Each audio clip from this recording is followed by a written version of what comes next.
La servante travaillait du matin au soir pour sa cruelle maîtresse, sans jamais se plaindre. À propos, au XVIIIe siècle en Russie, les servantes travaillaient souvent 16 heures par jour, sans aucun jour de repos.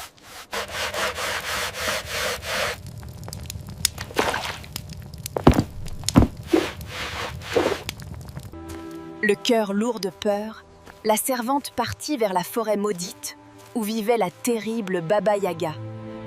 Mais elle se souvint des paroles de sa grand-mère. Un cœur bon trouve des amis même dans les endroits les plus sombres.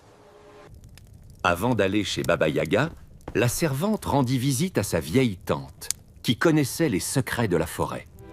Écoute-moi bien, mon enfant. Baba Yaga est dangereuse, mais elle respecte la gentillesse. Prends ce ruban, ce pain et ce jambon. Merci, ma tante.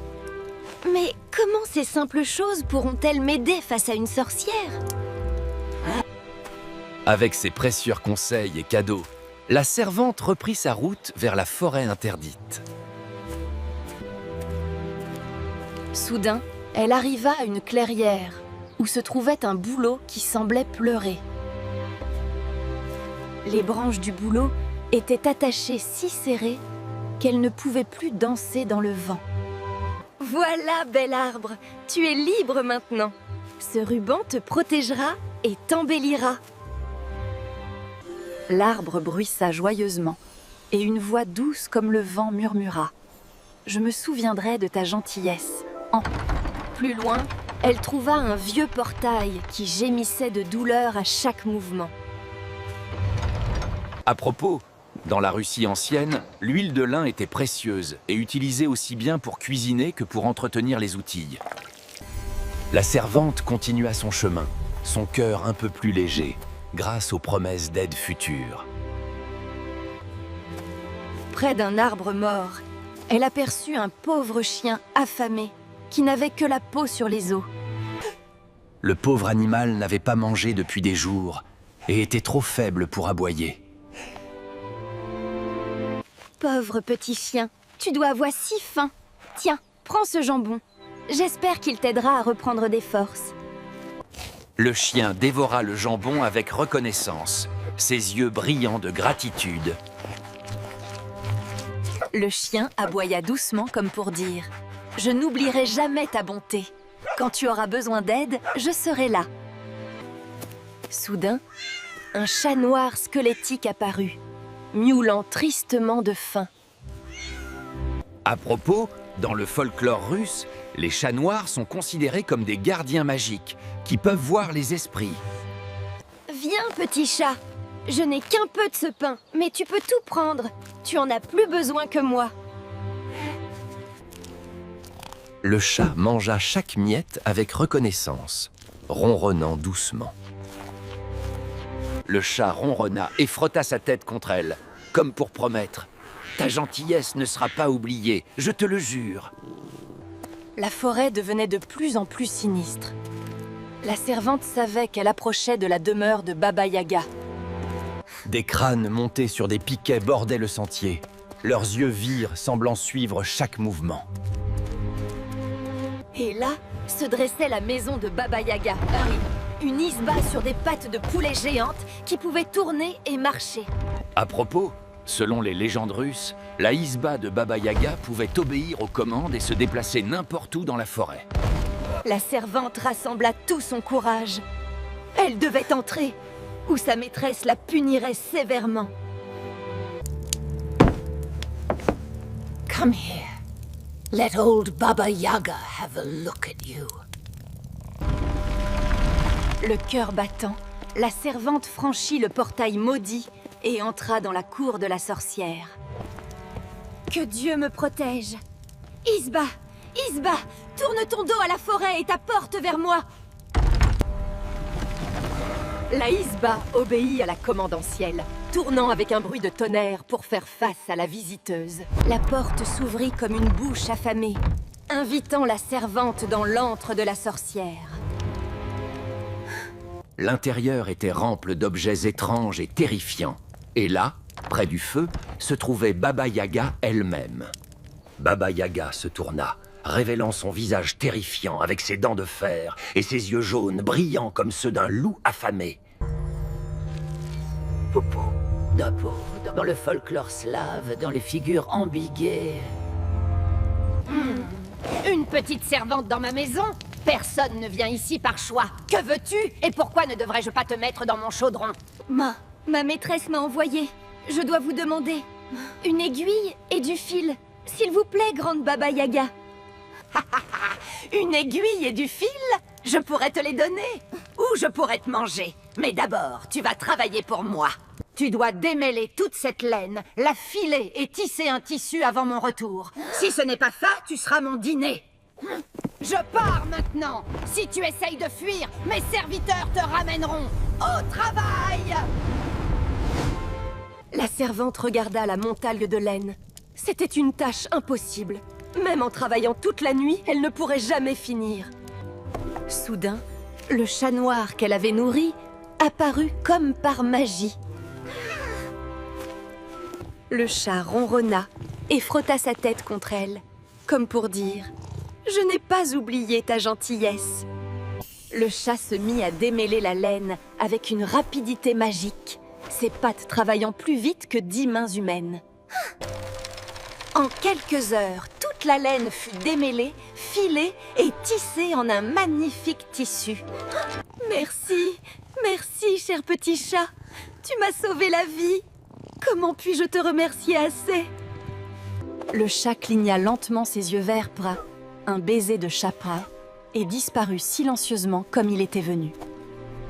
Baba Yaga renifla l'air et sentit que quelqu'un avait aidé la servante. Sa colère grandit. Chat! Chat traître! C'est toi qui l'as aidé! Attends que je t'attrape! À propos, dans les contes russes, l'évasion de la maison de Baba Yaga nécessite toujours ruse, courage et aide magique. Mortier, vol! Pilon, pourchasse! Balai, efface ses traces! Rattrape cette fille insolente! La servante courait de toutes ses forces, mais elle pouvait entendre le mortier de Baba Yaga se rapprocher derrière elle. Elle arriva au vieux portail qu'elle avait soigné avec gentillesse. Le portail s'ouvrit instantanément et une voix de vieux bois dit « Cours, enfant bonne, tu m'as libérée de ma douleur. » Portail! Ouvre-toi! Obéis-moi! Comment oses-tu me bloquer? Le portail répondit. Pendant des années, tu ne m'as jamais huilé. Mais cette gentille enfant a soigné mes gonds. Je la protège.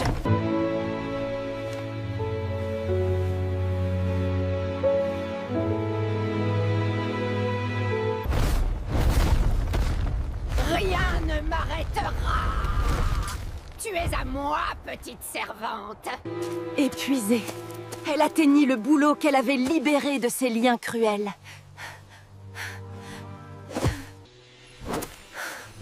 Le bouleau bruissa tendrement et ses branches l'enveloppèrent avec douceur. Arbre maudit! Écarte-toi! Laisse-moi passer immédiatement! Le bouleau siffla comme le vent. Des années, tu m'as torturé avec du fil de fer. Mais cette... Rien ne peut m'arrêter pour longtemps. La servante sera mienne. La servante continuait, ses jambes douloureuses, ses poumons brûlants. Mais elle ne pouvait pas abandonner. Soudain, le chien qu'elle avait nourri bondit sur le chemin. Le chien se plaça entre la servante et le danger, prête à la défendre au prix de sa vie. Chien stupide! Écarte-toi ou je te transforme en pierre! Le chien aboya courageusement. Des années, tu m'avais battu. C'est de ces... Interruption. Cette servante va payer. Enfin, la lisière de la forêt. Le village était en vue. La sécurité était proche. Mais Baba Yaga s'arrêta brusquement à la lisière de la forêt. Son pouvoir ne s'étendait pas au-delà de son domaine forestier. Tu as gagné cette fois, petite servante. Mais n'oublie jamais, Sami, personne n'échappe vraiment à Baba Yaga. Je me souviens de tout. Furieuse mais vaincue, Baba Yaga retourna dans sa forêt enchantée, tandis que la servante atteignait enfin la sécurité du village. Épuisée mais vivante et victorieuse, elle s'arrêta devant la maison de sa maîtresse. Elle frappa à la porte, tenant fermement l'aiguille et le fil qu'elle avait réussi à obtenir.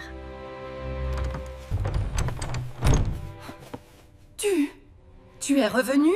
Mais Baba Yaga, comment t'as-tu? Voici l'aiguille et le fil que vous m'avez demandé, maîtresse. J'ai accompli la tâche impossible. La maîtresse réalisa que cette servante humble possédait quelque chose de plus puissant que toute cruauté, mais un cœur bon. The transcription of Link is a French narration. À partir de ce jour, quelque chose changea dans la maison. Eh ben, fais caca, tu peux prendre une pause aujourd'hui. Repose-toi. La servante sourit doucement, son cœur léger pour la première fois depuis longtemps. Les mois passèrent et la vie de la servante s'améliora. Sa gentillesse avait touché même le sort le plus dur. La la la la la, quel beau jour! Et dans la forêt, les créatures qu'elle avait aidées veillaient toujours sur elle de loin. À propos, dans la tradition russe, les contes de Baba Yaga enseignent que la vraie force réside dans la bonté, pas dans le pouvoir ou la peur. La servante avait appris qu'un cœur bon est la plus grande magie de toutes. Et même la maîtresse avait appris qu'il y a plus de pouvoir dans la gentillesse que dans la cruauté.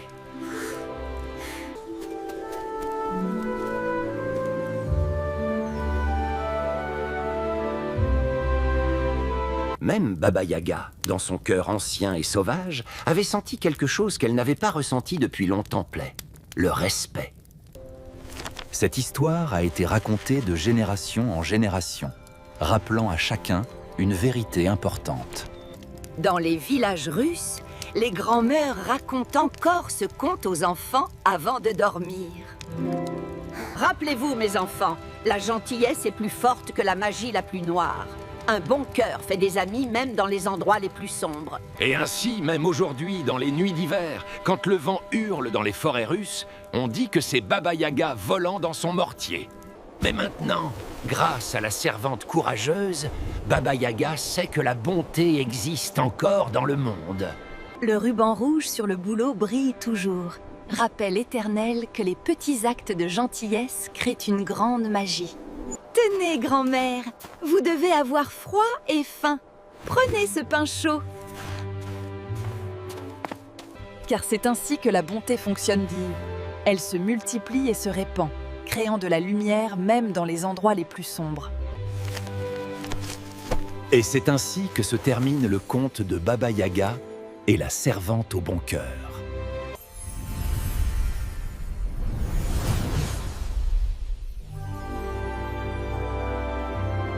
Fin. Mais rappelez-vous toujours, soyez bons les uns envers les autres.